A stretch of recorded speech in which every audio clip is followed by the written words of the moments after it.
Okay, what's up YouTube? So, I'm going to show my X4 drop list, okay?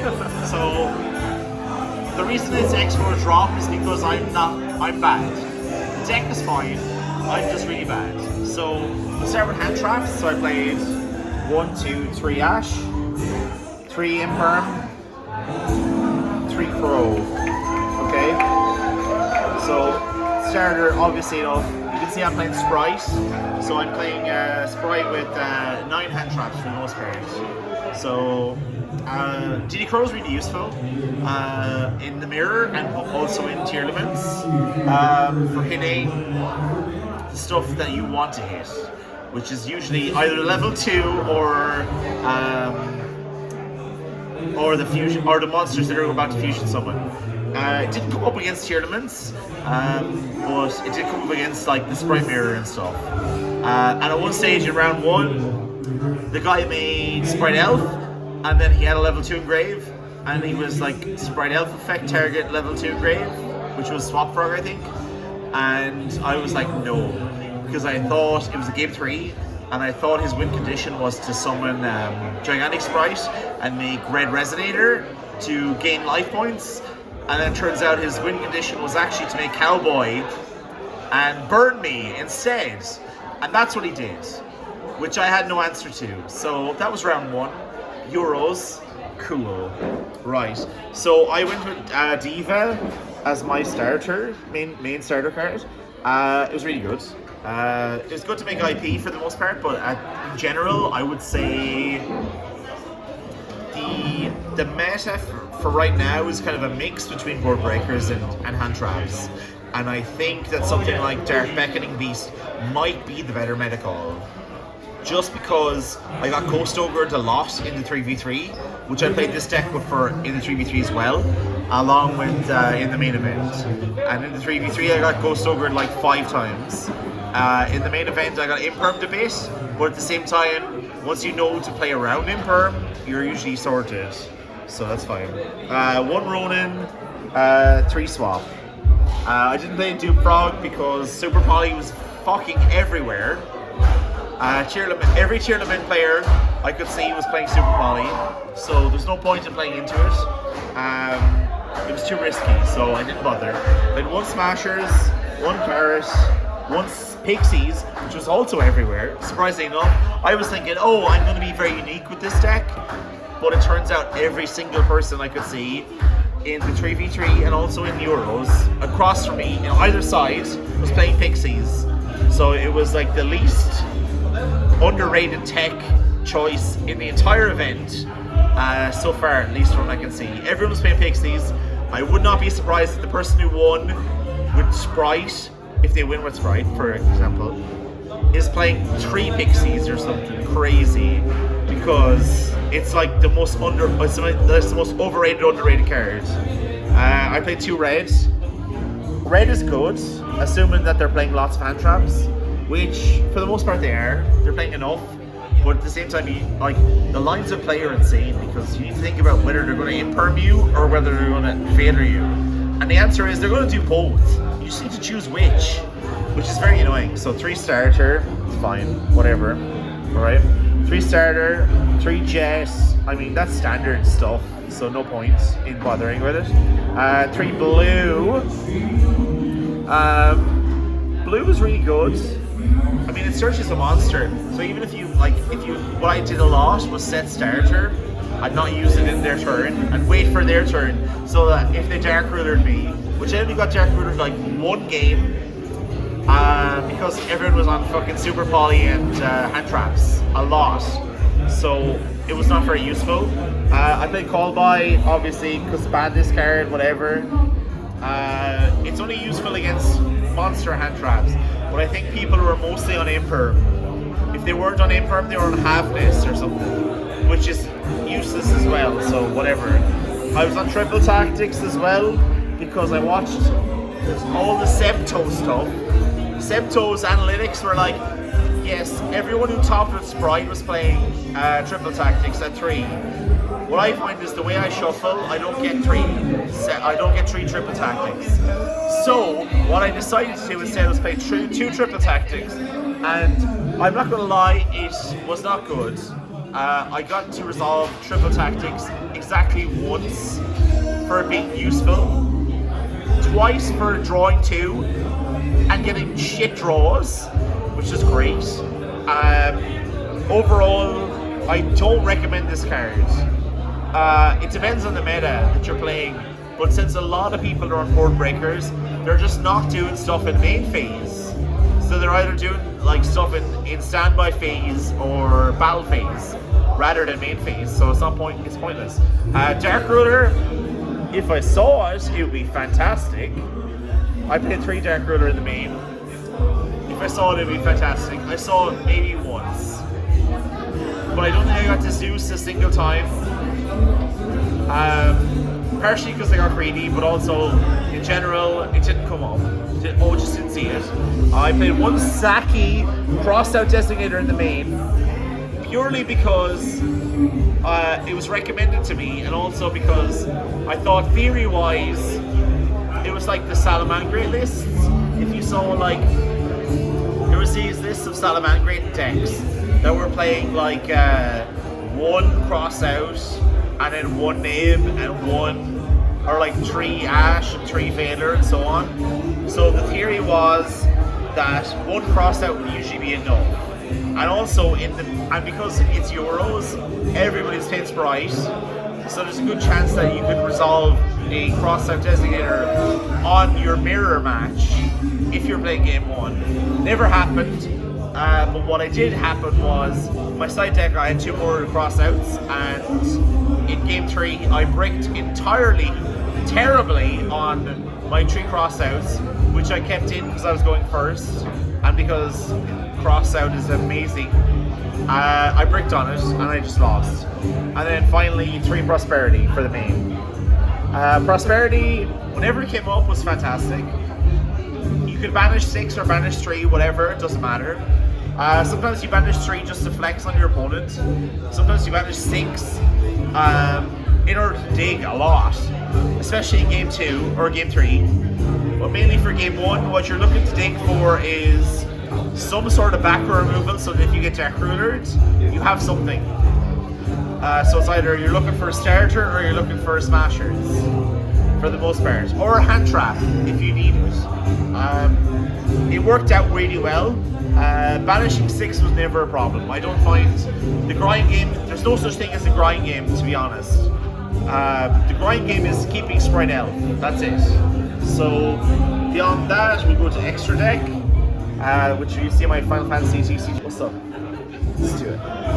So I played Almirage, Elf, Hulk, IP, Dark. Oh, hang on. Avermax. Avermax is insane in the tier limit format. I had to pause for a second because Yu-Gi-Oh players walked by the way. Yeah. That's why. So Avermax is insane. Tier limits doesn't have. Did you not have a real out to it? So what ended up happening was I played against 2 tier limits. First tier limit didn't have an out. What they had to do was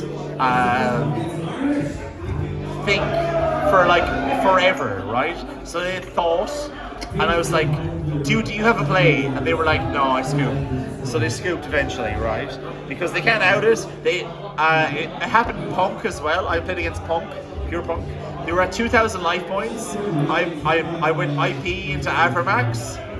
I had no cards in hand, and I still won that game because they had not a single play that they could do to out Avermax, because they did not play Girsu. If they played Girsu, they would have won, but they did not, so they lost. So the lesson is, if you're playing pure Punk, you need to play Girsu. Din Girsu, yeah. I played Underworld Goddess. It came up exactly once, and it was purely because of my mistiming. So they went, they summoned Downers and they were going to Zeus, and I let them go into Zeus before I went IP effect, when I should have just went IP effect when they summoned Downers, which would have not won because I lost to Drytron, because I activated a pointer of the whatever Forbidden Lotus or whatever it's called. Lotus, yeah. So I activated that, and I looked at their hand, and they had one of each different Drytron card, which, as I've learned from playing against Peter, who is recording this video right now, is an insane hand, because you can play through basically anything, assuming you don't have DD Crow or something. And what happened was, I just looked at their hand, I banished Alpha, because I think that's one of the good ones, and they went off like crazy.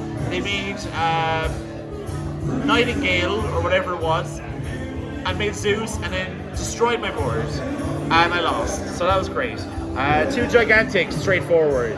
1 Toad, straightforward. 1 Catcher, straightforward. 1 Centuria, straightforward. 1 Downard, really straightforward. And then finally, the big spice that nobody is actually playing at all is Zeus. Nobody is playing this. That's a total lie. Everybody is fucking playing this deck. Everybody's playing this. Why wouldn't you? It's Zeus. So, yeah. Side deck. That's not side. What is that? That's side deck. Side deck is here. Okay. So side deck, I wanted something for affecting normal summons and also Gigantic Spright. So I went with 3 Gamma, 1 Delta, or 1 Driver, right? Alternatively, this would have been 3 Shifter and 1 Pancratops. But everybody convinced me not to play Shifter because they thought that it was not good enough for Euros. And let me tell you, I played against Tearlament, Punk, Drytron, and something else. So Shifter would have been amazing in every single one of those matchups. It would have been an auto win against Drytron. The Tearlament player would have had to pass because they couldn't do shit, and the Punk player would have lost all of their advantage. But at the same time, you have to draw turn 1, so whatever, right? It depends, you know? I played 2 crossouts because I have 1 Saki crossout in the main. The 2 crossouts are for Dark Ruler mainly.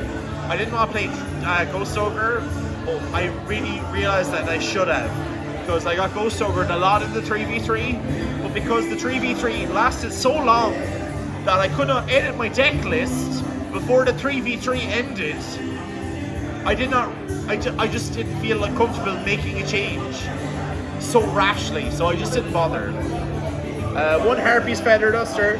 This would have been Lightning Storm, but Feather Duster is what it is. There was a lot of people who played against a lot of Eldritch. I just was not one of them. 2 Cosmic. It's mainly for the Tearlament traps, because they can only activate main phase, and also because they get effects when they go to grave. Then I went with 2. Where is it gone? 2 Evenlies, which is also back row removal / main deck removal. The problem is, if you're playing against Spright, they just keep Elf, and they just keep advantage from there, which is very annoying. So from that point, I went with 3 Appointer instead of Judgment, purely because I thought that people would be on Sphere mode, Lava Golem, and so on, instead of Dark Ruler and so on. The only thing that Appointer did when I was playing it was show me that the Drytron player had a cracked hand.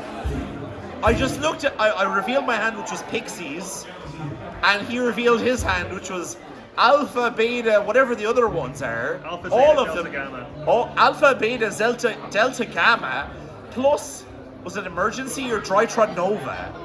And I was like, well, you just showed me that I'm going to lose, and I paid 2,000 life points for the privilege.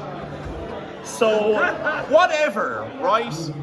And then finally Reboot. Reboot is primarily for Deck Devi, because Deck Devi does a number on this deck, and also potentially for Gozen if it comes up. But which, I mean, that's the Euros experience. Game 2, I went against Punk, I think. Yeah, I think it was Punk. I went against Punk. He made King Calamity in game 2. I waited because I had evenly matched in hand in game 2. and I drew Gamma, and I was like, oh my god, I can win. I can actually out his board, because he had Barone on field. And then eventually he went King Calamity in main phase 1, and I couldn't do shit. So I lost in game 3. I should have went first. I should have let him go first. I opened a pointer and I lost in time because of starter. And in game 3, I can't remember. I played like I played a Spright Mirror, Danger Cheerlement, Punk, and Drytron. I think Drytron was my final round. So I lost against Drytron. But that's the deck profile. This is 2 Duel for School signing out. If you see the same type of sleeve on your side deck, extra deck, and main deck, they're probably siding Cowboy or some other form of burn in game 3. My recommendation is don't go to time. I'm signing off.